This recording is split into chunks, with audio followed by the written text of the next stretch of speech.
I don't think I could ever rock that. Like Yeah, just I would just feel honestly, like a guy on vacation. yeah.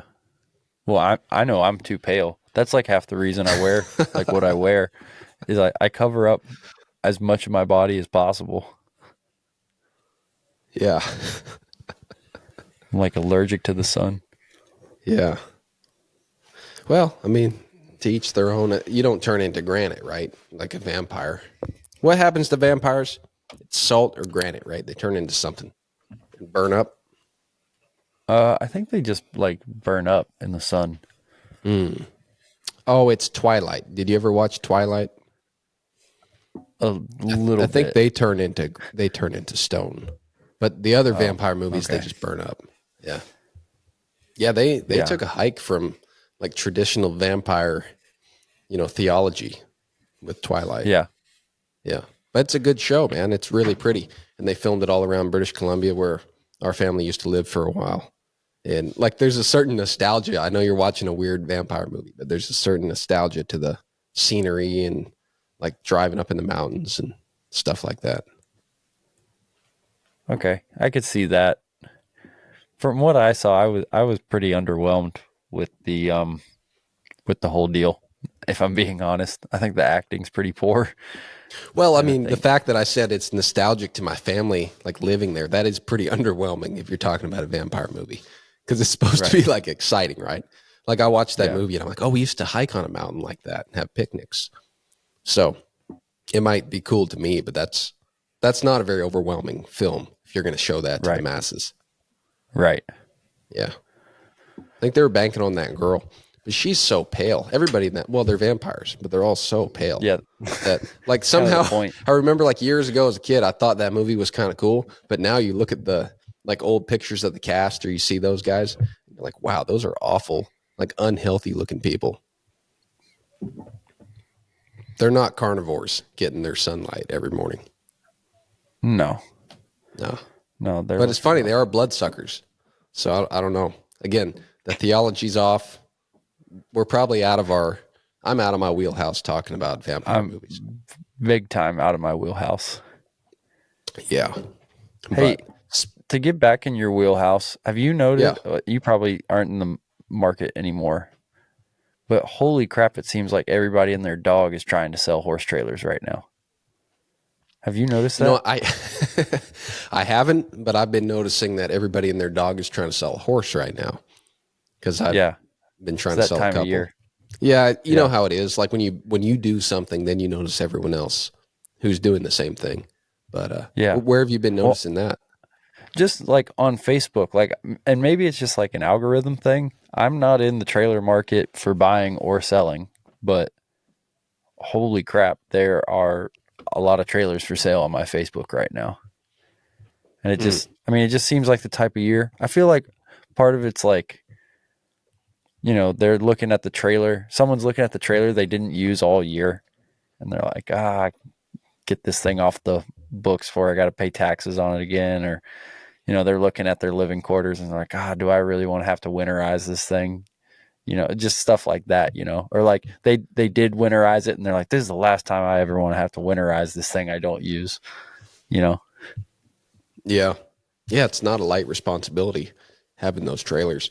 Like when we were down there in Vegas and we toured all those living quarters trailers, you see enough good gear that after a while you're like, oh, this is just normal. Like everybody has one of these, and everybody has Mm-hmm. like three leather jackets and the latest tack and a nice Polaris with four doors and six wheels. And but then you get home and you start thinking about all that gear, and you're like, Yeah. wow, I guess there's some Americans out there that can buy that stuff. But like, remember those trailers we were in? I, like, who is buying all those trailers?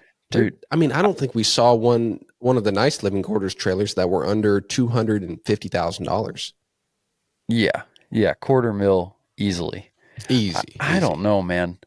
I mean, I would be curious to know like how many, like what the, like over that price point, how many of those trailers sell in a year. And I'm sure Hmm. it would surprise me, but I almost wonder if it's like you rolled that you roll the top of the line stuff out there. So then, Joe Sixpack, who rocks up to the NFR, even though he might not be in the trailer market, when he is, he remembers that like amazing Cimarron trailer he saw at the NFR and was like, "Oh, I'm gonna look at Cimarron trailers." Even if he's not gonna buy that trailer, because if you want to like turn heads, you don't bring like, this is our base model and this is what sells the most. Like at a showroom like that, I feel like that's not a good strategy. You got to turn heads in a place where there's thousands and thousands of booths, right? Yeah. Yeah. I imagine they get people with that, like, one add-on and then the next add-on, and especially the folks that custom order those things. You add Mm-hmm. 1,000 here and 1,000 there, and you just keep adding on all the little nooks and knacks, so you can have the coolest trailer. Because some of those trailers were nuts, like the ones I think we saw at least 3 that had little lofts in there, right? Or at least Yeah, 2, dude, and those that was those wild. lofts Like are I had so not cool. seen that. Yeah, Mm-mm. yeah, I but it made it's such me a weird legit. niche. It made me want to like spend a night in one of those trailers, like in that Hmm. loft, because Yeah, it looks so cool. yeah, you want to try it out. Yeah. Yeah. Well, it's camping, man. It's like modern day camping. Because something about camping, I haven't given that a lot of thought, but there is something intriguing about camping.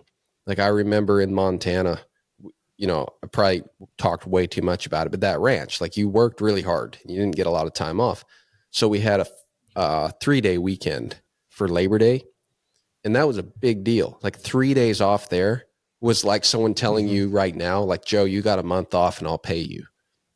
That's how I felt. Yeah. Like that was a big deal. So I was like, I'm going camping. And I took my tent and my Suburban up in the mountains. But that feeling of setting up a little tent and like building a little home that was like right where I was. Like building a home wherever you are is really Hmm. cool. And I think something's cool about those trailers. Like you go in there and there's a loft and there's a kitchen and a little bar, and like they get you on that, man. Like all it is a trailer and a place to sleep. But somehow you want to try it out. You want to try sleeping in that Yeah. thing. Yeah. Like you said, man, it's like a little home. And for whatever reason, that's like a cool feeling. Like it's a Yeah. cool feeling to feel like you can just pull your home with you somewhere. I mean, Hmm. think about what's all the rage now is like, I feel like there's a whole cottage industry about people like tricking out their Sprinter vans and stuff. People living out of their vans. Like Yeah. it in another life, or just if I like won the lottery and just needed places to put money, like dude, having one of those vans would be freaking awesome. And you Yeah. just, you pop over, go visit your family a couple states away, and you're like, I'll just drive the van, and I'll be able to stay wherever and not worry about anything. It's a cool feeling. It's a lot of independence that comes with that. Hmm. Yeah, but what's interesting is that they pack all the goodies in those things. So, like you look at those vans and then you look at the price tag, there a lot of those vans, like if you buy one already built, they're over 100 grand for the van. Or like Hmm. the tiny home, for instance. Everybody's building tiny homes, but those tiny homes, they're easily over 100 grand sometimes. So it's Oh funny yeah. how like they're trying to sell you on the idea that you're going to have like a minimalistic life and you'll have lower expenses, but you still have to buy like all the stuff. So they take all the key elements from a house and squeeze them in a van, and then you still pay quite a bit of money for one of those Sprinter vans or one of those overlanding Hmm. rigs. Like even those campers, have you ever looked at those campers? You could almost pull it behind a motorcycle, but they pull them behind, say you have a Toyota like 4Runner Yeah, and like you go behind a overlanding. hatchback or something. Yeah, and they lift it and they put big wheels and tires on it. And you look at the price tag on those, and those are pretty pricey. And you don't get a lot. Like you just get the overland Hmm. trailer. I know they're built really tough, and you probably have some cool hot water system in there, and you have a little kitchen and a bed, but it's not a heck of a lot of stuff compared to like a good old fashioned camper that you pull with a half ton that you can, buy used on Craigslist and fit the whole family in there. And so it's really neat how the industry is they're making these smaller and smaller little overlanding rigs where you can just barely fit your body in there to sleep at night, but you still pay a pretty good price because they're packing all kind of cool stuff in there, like hot water systems. Oh, just the suspension, so you can take it like through the Grand Canyon, like all kind of stuff. Like those horse trailers, man. I mean, they've got more stuff in some of those horse trailers than people have. Well, definitely in their house, but even some of like classically, I think the Prevost bus was kind of like the top of the line. But now those horse trailers, all you need now is an engine to pull it. You need something in the front, but the trailer itself has all the stuff. It's like a tour bus. Hey, On the Move listener. Have you been following us on social media? Have you been watching the video format of the podcasts? If so, you've probably noticed by now that we have On the Move merch. I'm wearing one of our hats right now. The first order of hats we did flew off the shelves, and we've only got a handful left in each style.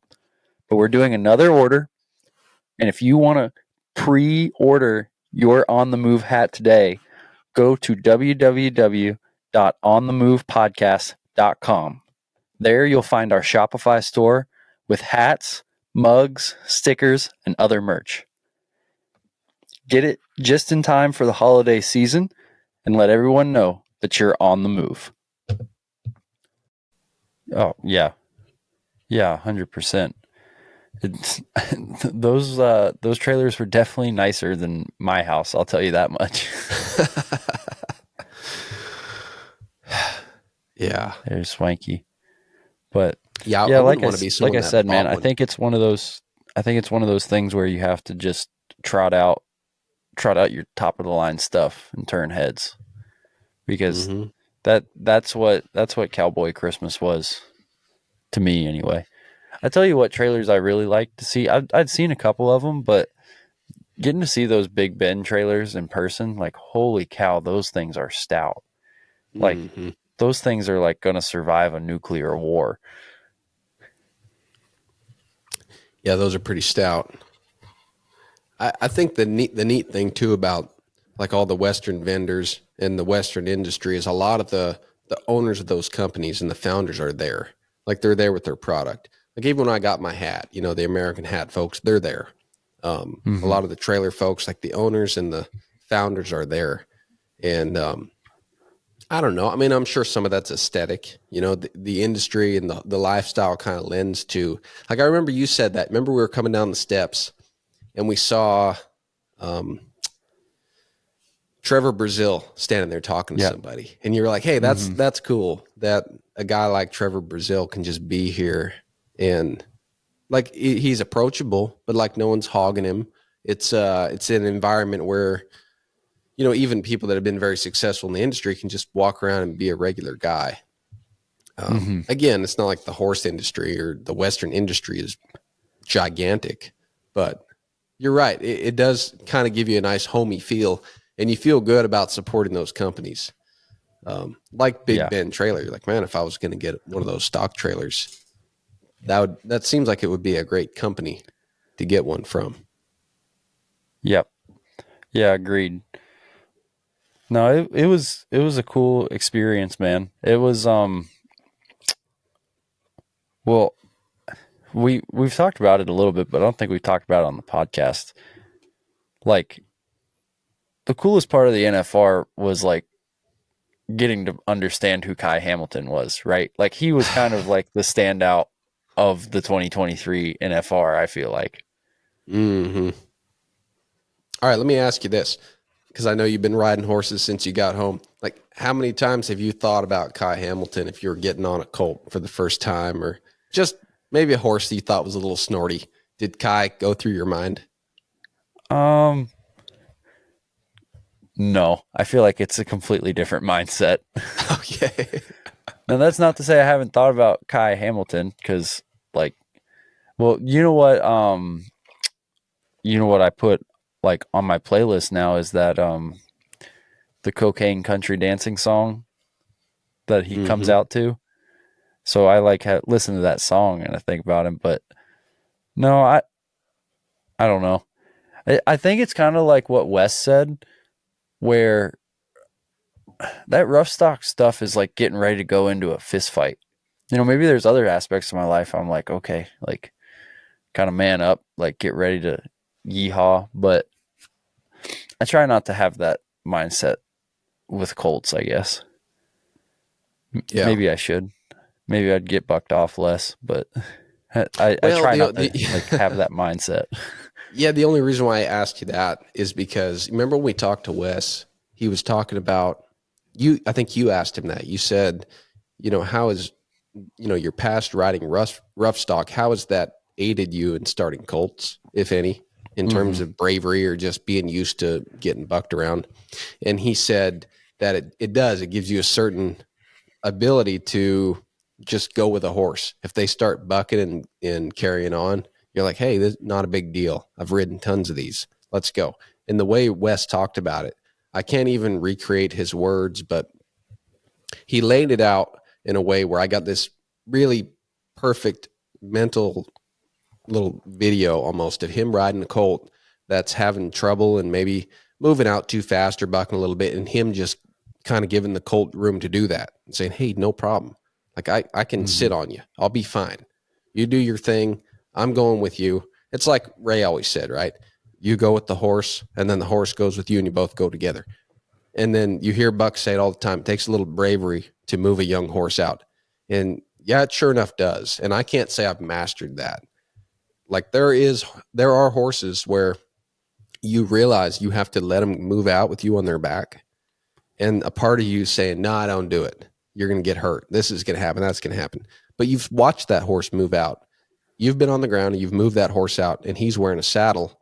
And you're like, oh, I could be on that. I'd be fine. But sometimes you're up there and you want to bend him or you want to do this or you want to do that. You're trying to protect yourself and you don't really trust that he'll just move out and it'll be all right. And so the way Wes talked about that he has a little bit more confidence having ridden rough stock to just let a colt do what he needs to do and hang in there.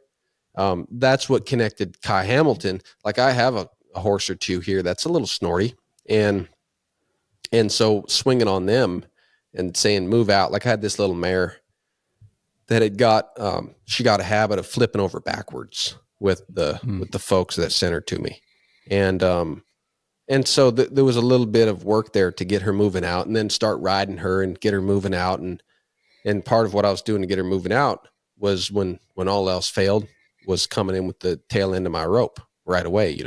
And man, Hmm. right off the bat, she'd double barrel kick and jump up in the air, and she would give you a little different answer every time. And in the end, she'd go forward, but in your mind, you're thinking like, maybe she'll flip over on me. Maybe she'll do this. Maybe she'll do that.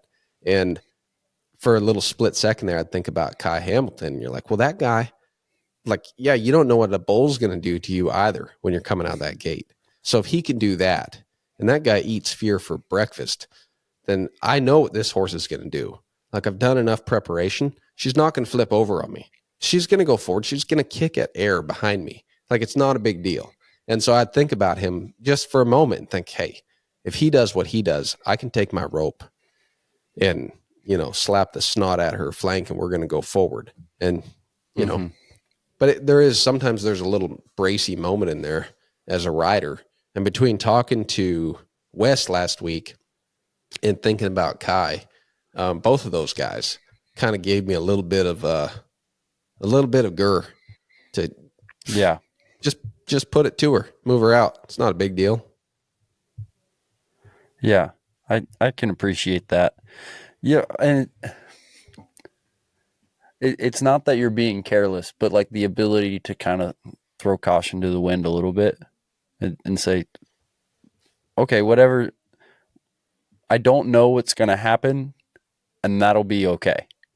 Because even just because I don't know what's going to happen, I think I can handle what's going to happen.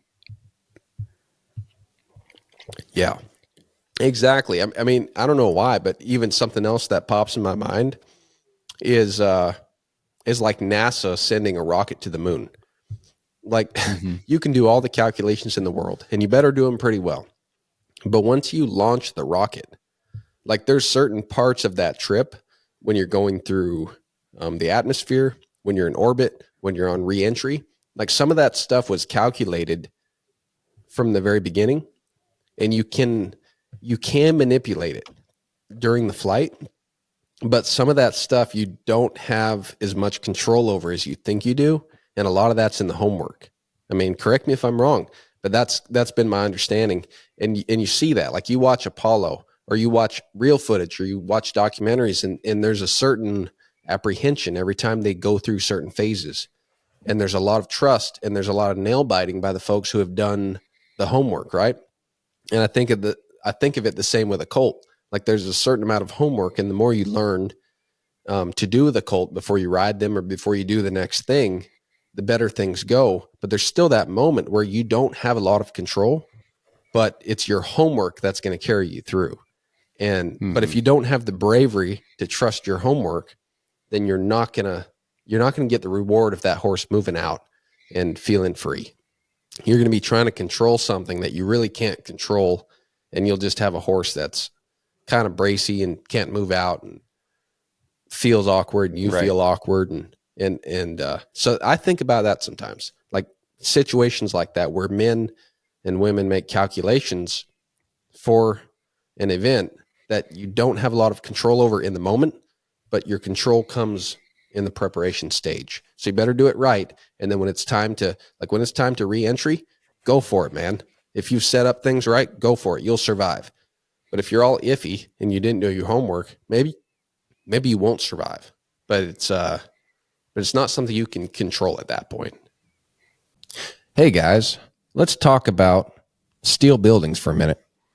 Maybe you've looked into making one, building one on your place. Maybe you saw the price tag and that scared you off.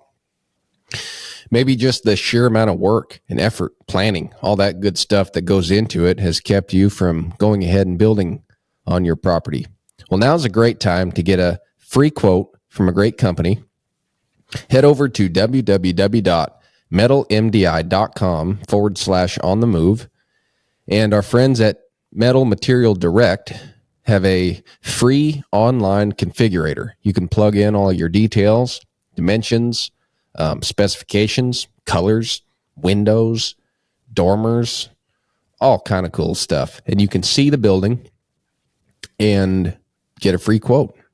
If you head over there now and tell them that the guys from On the Move sent you, you can get a massive discount on your building. And we're talking American steel. This is top quality stuff, guys, and a great company. They also offer fencing, a really cool fencing solution. It's octagon pipe with bolt together connectors.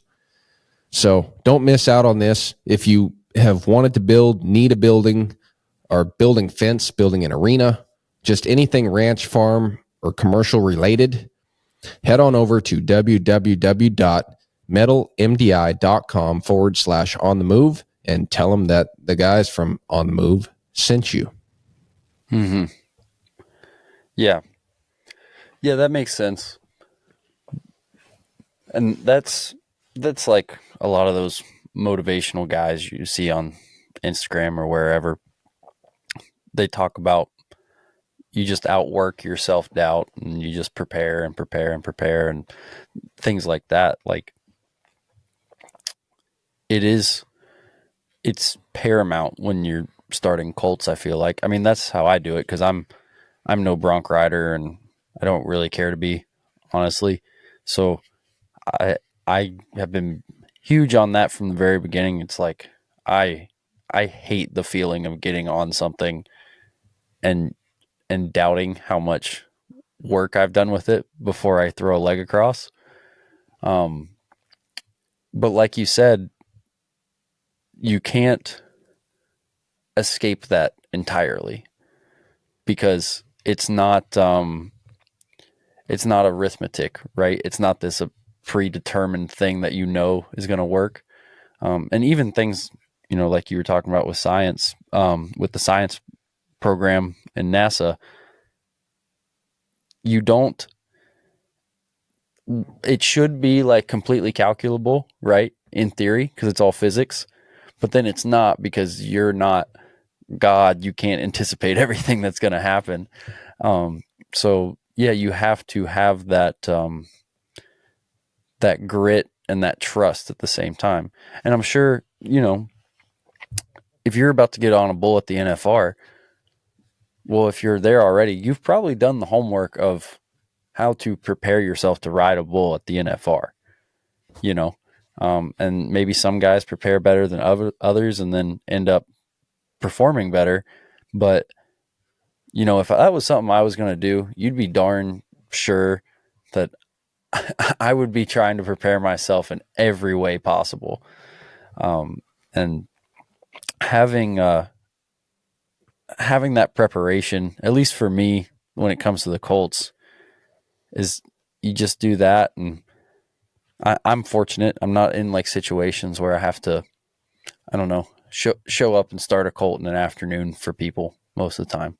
I feel like I could if I had to, but if you don't have to, you can make it a lot more pleasant for you and the horse. Yeah, I'm totally with you on that. I heard a friend earlier this week that was talking about coming off every now and then, like it wasn't a big deal. And I'm with you, man. I do not want to come off horses. I don't want to get hurt. I don't even want to get bucked off, like at all. And I think that's what's funny. I got in kind of a heated debate with somebody else earlier this week about just the NFR and the nature of the sport and all that. And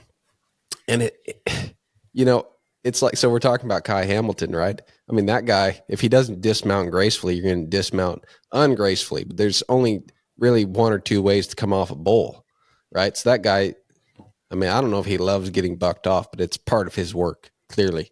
But we both kind of admire him. We both admire him, but we both don't want to get bucked off. And that's what I was trying to explain to somebody, that I watch Kai like put the passion in the homework and eat fear for breakfast and go out there and win and have a great attitude and get hurt. And you probably saw that Instagram post. He was like, I'm injured, but this pizza is pretty good. And, if all goes well, I'll still ride tomorrow or something like that. And like all that together, it makes me want to get bucked off less and be better at doing what we're talking about the preparation and not even just that, but think of all the areas in your life where you allow yourself to change your course because of fear. Well, you think of a guy like that. I know it's a totally different context, but I don't see any reason why anybody couldn't be really inspired by his fearlessness. And yeah, man, when we were there, like you couldn't help but root for the guy.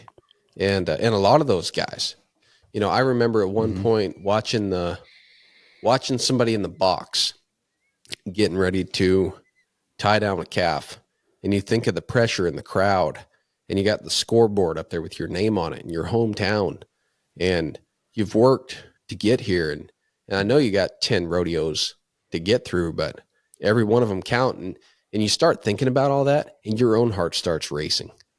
And I guess there's people whose heart wouldn't race, but I don't know who those people would be, because mine was. Like, it didn't have to be my sport. It didn't have to be what I want to do. Just watching them and thinking about what they're going through and what's at stake, my heart was pounding. Yeah. I felt like I was that guy. Yeah. Like I got to share the rush just thinking about what he was about to do. And that was pretty cool. Yeah. Well, and we were talking about Kai when we were there, and we watched some interview after one of the first nights, and you made the comment that was 100% accurate. We were talking about how good he was and doing all this stuff, but you're like, but man, just listen to him talk. Like, he loves it. All of it, he just loves it. Even the stuff that is objectively the worst part of getting on bulls for a living, he loves it. He likes it, and he loves it, and he eats, breathes the whole deal. And that's really cool to, like, that's why I admire him. I mean, I've no desire to ever be on a bull. if have kids one day, I would have no desire for them to be on a bull, you know? But it's one of those things where if that's your thing and that's where you feel like you have to be, you know, then yeah, go like be amazing at it. Go be the best. Go be the freaking tough SOB who gets knocked out and then comes back and is the only guy to ride his bull in the eliminator pin the next night. You know, like that's the stuff legends are made of. And just someone who has the salt and to go do that, holy crap, like how can you not admire that? You know, it doesn't matter what they're doing. Just that's like gladiatorial level accomplishments right there. Yeah, absolutely. Yeah, there's an infectious like love of what he does that creeps into you, and you want to love what you do. Like that night he rode the bull after he got injured and he came off. I mean, you know, he finished the ride and threw his hat, and the grin that he had, like, damn, you want to feel that way. You want to feel that way about what you do. Mm-hmm. Someone else I've been really inspired by lately. He's been kind of making the podcast rounds, but I've been listening to Evan Hafer, you know, the CEO of Black Rifle Coffee, Oh and he's yeah. been going around to a lot of people's podcasts. I really love that guy because he is like he's a little bit like the Kai Hamilton of like starting a company. And he was talking about like killing fear. And he was saying how like going into the military, he had a lot of fears, but he realized the biggest fear he had was heights. So he started climbing and just going rock climbing in the worst possible, you know, situations he could climb in. And you start to realize like a guy like that, like he's not where he is because he's just naturally like not afraid of anything and just loves to take risk and work really hard. Like they make decisions. And that guy decided that his biggest fear was the heights and that he had to go conquer that. And it makes you wonder, like it'd be great to talk to Kai, but maybe that guy, maybe he's scared to death of riding a bull. I mean, I doubt it, but you never know. But whatever that guy's afraid of, like everyone's afraid of something, right? And so, like, I'm sure whatever he's afraid of, he has to go face. And listening to Evan talk about that, again, that's another example of a guy who you can really admire because they've kind of gone after the things that just scared them the most and just did it. They ate it for breakfast. And again, like that's a totally different business than what I want to do. Like I have no interest in owning a coffee company, but there's some aspects to what I want to do that do scare me. And so same principle, you can go out there and you can, you know, start to face it down and whatever that means, man, that's kind of abstract to say I eat fear for breakfast. Cause like, how do you deal with that? How do you do that? But you know, if you're Kai, you get on the bull. If you're Evan, you go climb because you're afraid of heights. And I think for me, when it comes to horses, there's a certain part of me that's like, I don't trust them. You know, it's you do all the homework and you get them ready, but you're like, I don't know, man, this son of a buck might throw me. You know, it's not like I don't want to get thrown, but I don't want to get hurt. But really what I want is I still, you know, we've talked about this ad nauseum, but I want that horse with me. Like I really want that. I want to ride a colt. And I've seen those videos of Ray riding a colt. Man, he would have a colt going with him like that was his feet. And I want that so bad. And so not having that in a horse, that's as good as getting bucked off or falling off a cliff or losing everything I have. Like not getting that is what I think scares me. And, you know, well, the only thing you can do is keep working at it. Like sometimes I hate going in the round corral to work with a new horse for the fact that I feel like maybe that horse won't turn loose to me like I'd like it to. And, but that's what I want. I want that thing to, man, I want that so bad. Like you said earlier, maybe you don't go start horses in an afternoon for somebody, but I know you watch some of those old films of Buck starting colts or anybody, like we know guys that are pretty handy, right? And they'll work with a colt. And in a couple of hours, they have that thing going with them. And for me, at least, that's the goal with colts, at least, is I really want that. Like, I really want to be the kind of guy that can get in the round corral with a colt, or even a kind of a troubled horse or a troubled colt, and, you know, kind of help him find the end of the rope and get through a few things, and then get him hooked on me, and then get him moving out, and then ride that thing and have it going with me in a short amount of time. Like, that is very enticing to me. Mm-hmm. And so the thought of failing at that, that's a little fearful. That's kind of I don't want that. I don't want the failure part of that. I want the success part. And so I don't know if you can relate to that, but that I think like the feeling of not getting the feeling I want out of a horse, and just kind of having some, I don't know, some pushy horse that I kind of worked with, but I don't feel like I really got a great job done with. That's almost the thing I fear more than getting bucked off. Hey there, On the Move listener. Do you enjoy listening to this podcast? If you've made it this far in the episode, I assume you do. But you never know. I could just be talking to someone's house cat at this point. But if you are there and you like the podcast, the best thing you can do to help support our journey to keep this thing going is to find us on Apple Podcast, on Spotify, leave a rating, leave a review, get on social media, follow us on Instagram, like us on Facebook, subscribe to our YouTube. The more we can grow this, the easier it's going to become for us to put out episodes every week and get awesome guests so we can learn and stay on the move just like you. Thanks. Yeah. Yeah, no, that I get what you mean there, because you just kind of feel when that happens. I don't think that's happened to me a lot necessarily, but you can kind of get some things going with a horse, but like you said, they don't turn loose. The quality isn't there like you know it could be.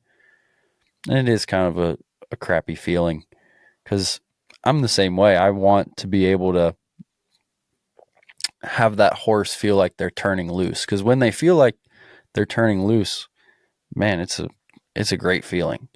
It's like it's like you're riding a cloud or something, you know. But the thing that struck me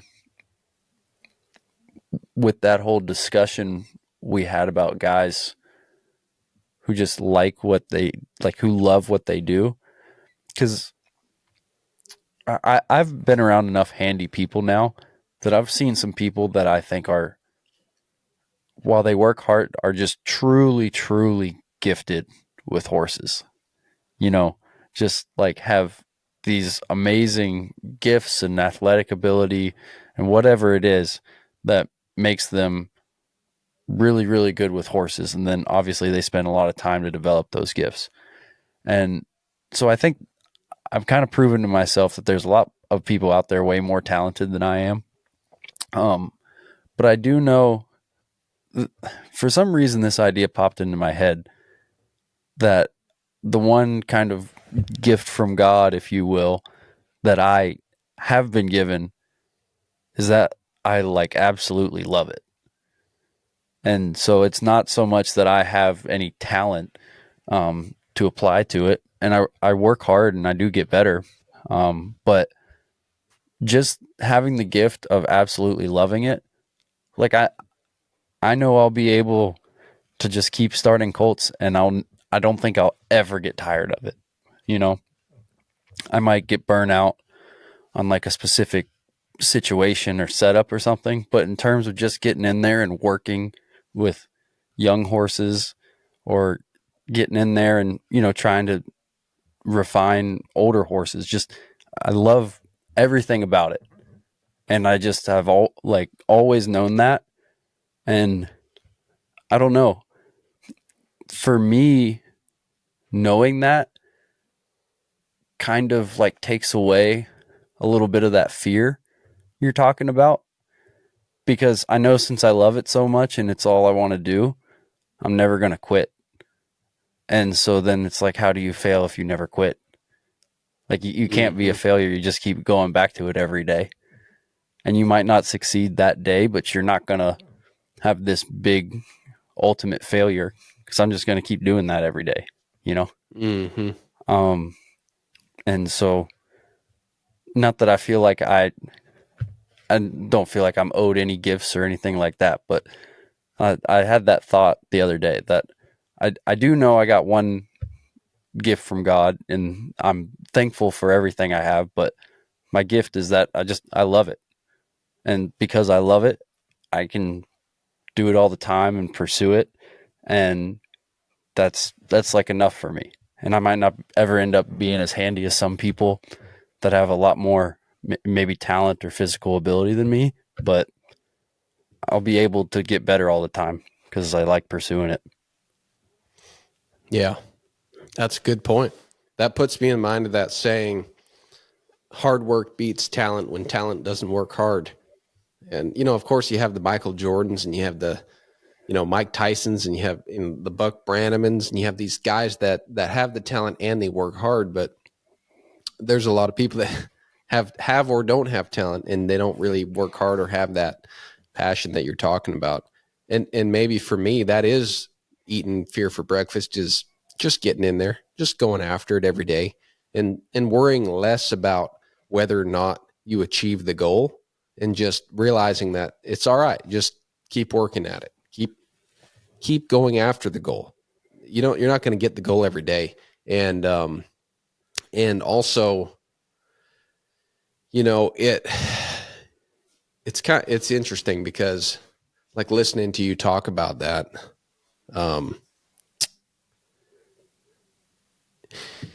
it's I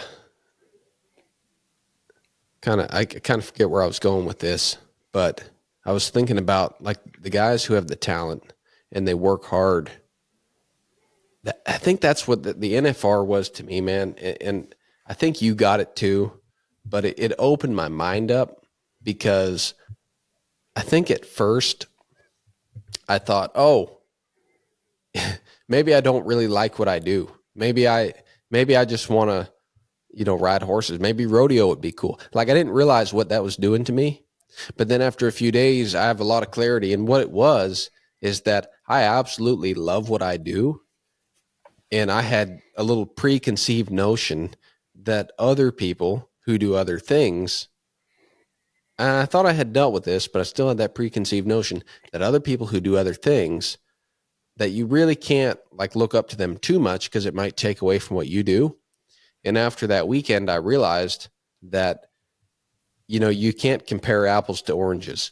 And, there's people even inside of the rodeo industry there's bad apples and there's good apples. And, we went and watched a lot of really handy guys, good apples, really good guys at the top of their game. And the reason why I liked it is because they were good at what they did.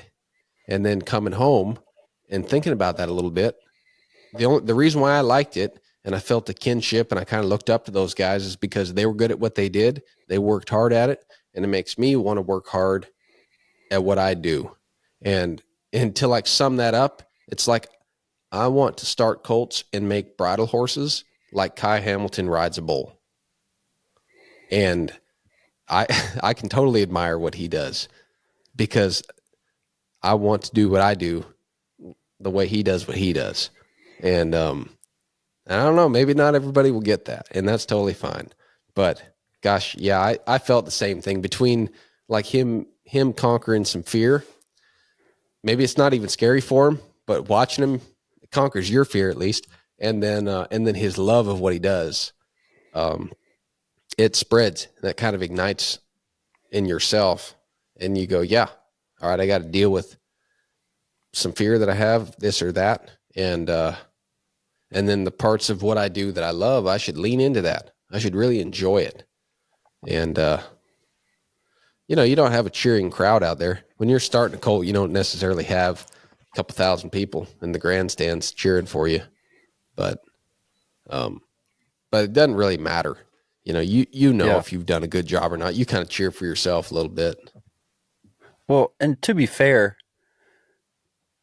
those guys do have that when they go to the rodeo, but they don't have that there when they're actually putting in the hard yards on like Mm-hmm. Tuesday and Wednesday. Like they're in the same boat. They're probably, on some ranch somewhere, trying to buck out a bull or turn some more steers so they can, get their timing just right. Just whatever their craft is, at some point they're probably sitting there working on it in silence, either by themselves or just like with a couple other guys, and Mm-hmm. that that's really that's really where the achievement comes. I feel like, obviously there's a huge payoff when you get to have that giant arena explode because you just rode your bull, but that's I imagine it's everything leading up to that, where like everything leading up to that is what makes it rewarding, you know like if you could just show up and then have the NFR, yeah, it'd be fun, but it'd almost be like a cheap thrill, like a roller, like everything else in Vegas besides the NFR, you know but like putting in Yeah. that much work, and then um having the success, like it's the work that makes it mean something. It's the work out on the ranch when nobody's watching, or in the weight room or in the film room or whatever those guys are doing to get good at their craft. um that's what makes it worth it for them, and that's the stuff they have to love. And like probably something comparable for us would be when you get like a video or a good review from some client, and like, oh yeah, everything's going great, and they, how there's people out there who they think the world of you because you started their colt and got them gentle, and like that part feels good. And you shouldn't believe your own press all the time, but that wouldn't feel near as good if you hadn't actually put in the work on that colt and been like, when they make that compliment, you're like, I like believe that because I put in a lot of work and I think I did a good job there. And that's Mm-hmm. what makes it feel good, is all the work prior. And then, the payout or the performance or whatever it is, that's just kind of gravy on top. Mm-hmm. Yeah. Yeah. It's a different deal, but you definitely get the reward back through that sometimes. Yeah. Hey, speaking of getting better, I was listening to an interview with Bo Nickel today for a little while, and he was talking about how he watches a lot of tape, and watches different fighter styles, and he'll just go through, I mean, all kinds of fighting and watch styles, break it down, and then try to implement that. And it made me think about you. Did you ever get your tack room set up with the TV so that you guys can watch tape or watch yourselves ride, like in between Mm-hmm. rides? Yeah. Yeah. We haven't, just because December, it's been a little quieter, and I only have one outside horse in right now because we've been doing some projects on the ranch, and that's been taking up most of my time. But yeah, we have a TV in the tack room now set up. And I got a DVD player for kind of, all the, like the Buck and Ray DVDs and all that stuff we watch over and over again. And then, yeah, we can also get it to where if you got a video on your phone, you plug it in, it's right up there on the TV. So Mm-hmm. it's pretty cool. Yeah, that's nice. Yeah, I wish I had something like that. Um, I think I struggle with watching tape sometimes because I'm a very tactile person. I feel like working and actually doing things is always more important than sitting around and watching the videos or watching tape. But I know that's a key performance enhancer, is watching people that are better than you. And I got to make more time for that because there's so many areas. Hey, your audio just changed, just so you know. Yeah, you cut out and then you came back, and now it sounds like you're not coming through your microphone anymore. All right, can you hear me now? Yeah. All right. So anyway, what I was saying, I'll keep it short. But basically, it's the end of the year, right? And we're approaching the new year. And I'm not like a big New Year's resolution guy. I think that's part of that's BS. Like, just do it tomorrow, start tomorrow. But in general, yeah, looking at this new year, I do want to do that more. I need to watch more tape. There's a lot of there's so many resources. You don't have to wait till the next clinic or the next time you get around somebody. There's so much stuff out there, and I need to take time and make myself realize that's not a waste of time to sit there and watch somebody who's better than me do what I'm trying to do. And so I'm going to make a considerable effort to, like, maybe I can't set something up, but just on my phone, or just have it available and go there. Mhm. And maybe before I work with a horse or something, watch something that pertains to what I'm going to work on, and just kind of add that into my routine, because I think that's really important. And it's probably been staring me in the face for a long time, but you listen to anybody who's really good at what they do, and they study a lot when it comes to people that are much better than them. Right. Right. Yeah, it's tough, man. Especially, I don't know about you, but in the beginning, there's just, you're like on a rocket ship. There's just so much to learn. And so you watch those tapes and watch those tapes and watch, you're trying to absorb more information. And then you get to the point where you maybe you get more opportunity to apply it, or you get more proficient to where you're not, I don't know about you, but for me, especially in the early stages, it was like, well, fall flat on your face and then go back to, a DVD or something like that, and then fall flat on your face and go back and then fall. And you get to a point where maybe it's still not how you want it to be, but you're not necessarily falling flat on your face with whatever you're trying to get done with a horse or a roping or whatever. Like, you're doing it a little bit, and you're like, okay, now it's like you're getting kind of proficient.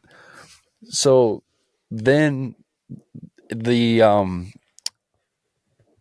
level at which you get better becomes so much more incremental when you get to that point. And I'm not saying this to kind of say, well, now I'm here and I've been there and done that. I just think this is like any skill you learn. In the beginning, it's just like exponential growth. And then you have plateaus and you go up, and plateaus and you go up. But when you have that, it can sometimes be harder to go back and study, like you said, because you can kind of get by. But I don't know about you, but then I do watch something, or watch someone ride, or watch someone rope, or do anything, and when they're better than me, like, I always find stuff and it always helps. But it's because, at least for me, maybe because the failure isn't so spectacular quite at the beginning, or now, rather than the beginning, is what I mean. Because in the beginning, it's like, well, I can't even, I can't get this horse to have a saddle on its back without it bucking. Like, clearly something is wrong. And then you go back to the drawing board. And whereas now it's like you can get by and kind of do stuff. And, you maybe, the only time you would go back is when you have one of those big extravagant failures and you're like, okay, I got to break it all back down. Well, if you can be disciplined, like you're saying, and still kind of keep studying, you can get those little incremental changes and find stuff, but it might just not be as intuitive to be disciplined about that once you get to a level where you can kind of get by. Yeah, that makes sense. Absolutely. And like you said, sometimes you're a little lazy or a little late to getting down and studying, but it's sort of like books. Like, somebody will tell you to read a book, and you put it off and you put it off, and then you finally read that book. And you're like, gosh, I should have read that a year ago. And I find the same thing with watching tape of buck or ray or horsemen that are really skilled. You finally watch it and you're like, I should have watched that a year ago. And whatever. So you move on, but then you learn in the future to go ahead and watch it. Go ahead and study it. I mean, why wouldn't you study somebody that's better than you? But like you said, I totally agree with that. There's layers, and as you kind of move through it, it's a journey, and you kind of feel different as you go along. And so you just go through different stages. And so, yeah, I want to make an effort to do that a lot more, and, make time to watch some tape, and then watch the things that pertain to what I'm going to be working on that day, and just make an effort to do that more. I think that's really important. And even watch myself, I try to do that, but try to, watch myself ride and shape things up. That's the same thing. I don't know how you feel about that, but I know every time I watch myself ride, there's always something that I would change. And I don't know why I don't lean into that more, but the more I would do that, the more I do that, the more I could progress. But I don't do that very often. But every time I do, there's something there that I would change. And so I need to do that more too. Yeah. Yeah. And again, that just goes back to having the discipline, right?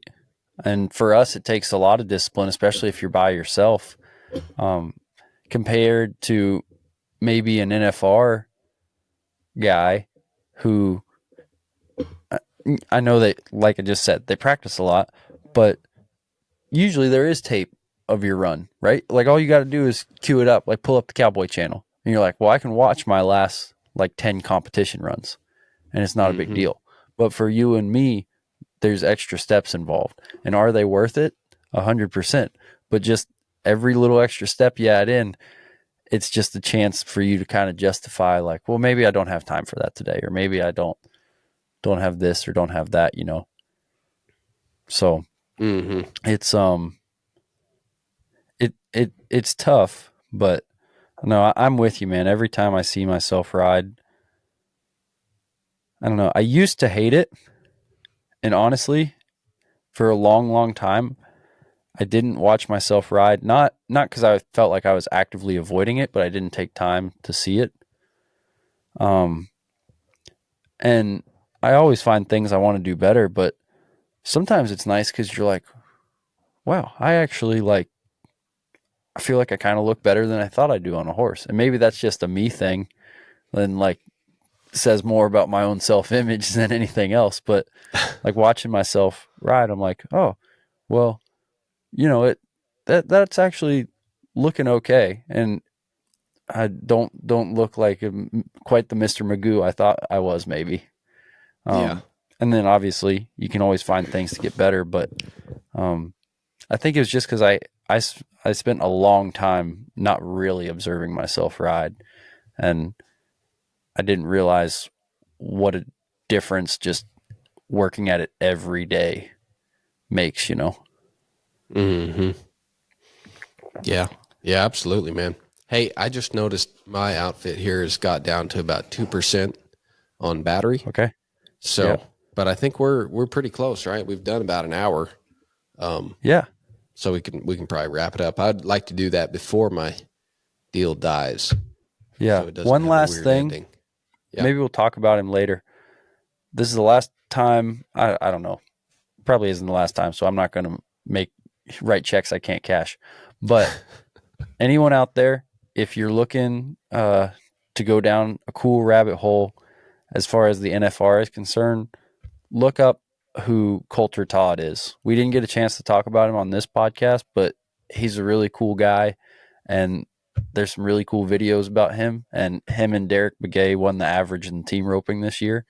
But he's a really cool guy. That'd be people who listen to this podcast would probably be interested in what he has to say. So that's my one shout out for Coulter Todd, and then we'll we'll maybe talk about him on a later date or get him on the podcast one day, maybe. Yeah. Hey, that'd be fun. I think I got to go check him out because I don't think I'm up to date. But and then for the rest of you guys, hope you had a good Christmas. I don't know. You're a real psychopath if you're listening to this on Tuesday, but maybe you'll listen to it later in the week. But if you are listening to it on Tuesday, you're a real fan, along with being a real psychopath, and we thank you. So hopefully you had a good Christmas. And if you haven't gotten a hat yet and you're a psychopath, go get a hat. You'll like it. We got some more of those left. We got some really cool new ones coming. But yeah, we've had a really great year. I don't know what you think, Joe, but I think it's been a great year. We've had a lot of fun. Next year's going to be great. It's going to be better. It's going to be huge, as certain people would say, and we'll have a good time. Yeah. We've been very blessed, and we really do appreciate everybody out there who listens and takes time out of their day to put this on. It's been really cool seeing how this thing has grown, and like you said, man, we're on to 2024, and we'll just see where the ride takes us next. Yeah, for sure. Hey, and for some of you guys that have sent us messages and said hi or whatever, Joe and I, honest to God, we ride horses every day, and we do a bunch of other things too. So we're pretty busy. We're not exactly, we don't live in our phone, but we do see your messages, and it's great that you guys reach out and say hi. And, we appreciate that. It's nice. Like Joe said, you get those little, like if you're riding a horse for somebody and they say something nice to you about it, and it feels good. It's no different with this. And so we do see your messages, and we appreciate that. Absolutely. Yeah. It'd be hard for us to get back to all of them. But yeah, we see them, and we do appreciate it, guys. So again, thanks for listening, and we hope 2024 is an even better year for everybody. You bet. All right. I'm going to hit end. See you guys.